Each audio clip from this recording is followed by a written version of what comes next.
আরে কি করতেছেন আপনি এসব? আরে ম্যাডাম আপনি চুপ করুন, আজকে শুধু চুপ করে থেকে দেখবেন আপনার স্যার অফিসে কি করে। ম্যাডাম এটা পড়ে নিন, এটা পড়ে নিন, এটা পড়ে নিন তাড়াতাড়ি।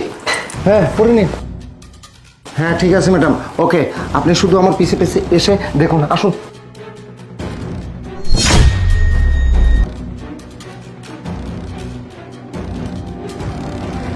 বেবি, তুমি আমাকে কবে বিয়ে করবে?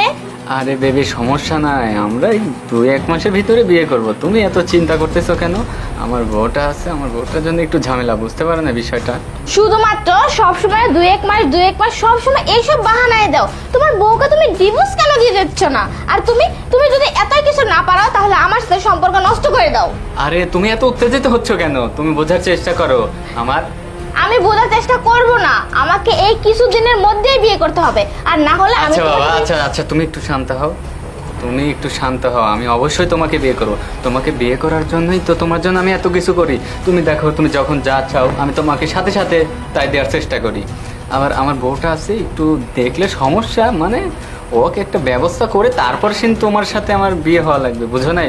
আমি এত কথা শুনতে চাই না। তুমি তোমার বউকে তাড়াতাড়ি ডিভোর্স দিবে আর আমরা দুজন আচ্ছা বিয়ে আমি করব। যতদূর সম্ভব আমি 1 মাসের ভিতর চেষ্টা করব, এর ভিতর ওকে ডিভোর্স দিয়ে তোমাকে সাথে সাথে আমি বিয়ে করব। আর কোনো কথা আছে?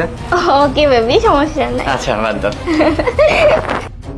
ম্যাডাম আমি আপনাকে এই জিনিসটা দেখানোর জন্য অনেক দিন হলো চেষ্টা করতেছি, প্রতিনিয়ত স্যার এই ম্যাডামকে নিয়ে এসে এইভাবে এরকম লটর পটর করে এই অফিসের মধ্যে। ম্যাডাম আমার এটা সহ্য হয় না, আপনাকে ফাঁকি দিয়ে এরকম করে, এটা আমার বিবেকে বাধে। যার কারণে আমি অনেক চেষ্টা করেছি যে কোনোভাবেই হোক আমার ম্যাডামকে অবশ্যই আমি বলবো, যেহেতু আমি লবণ খাই এখানকার। যার কারণে আমি চেষ্টা করে হঠাৎ করে আপনাকে পাওয়ার পরে আমি এই কাজটা করতে বাধ্য হয়েছি, আপনাকে ছদ্মবেশ ধারণ করাতে বাধ্য করেছি। আপনি কিছু মনে করেন না ম্যাডাম? না না, আমি কোনো কিছু মনে করিনি। আর তুমি যা করছো একদম ঠিক কাজ করছো, ঠিক আছে? আমি বিষয়টা না দেখতেছি। কি ব্যাপার? সিকিউরিটি গার্ড এখানে কিভাবে আসলো? এই বের হ। কি রে, তোর এত বড় সাহস, তুই আমাকে থাপ্পড় মারলি মানে? থাপ্পড়টা মেরে না, আমি কোনো ভুল করিনি।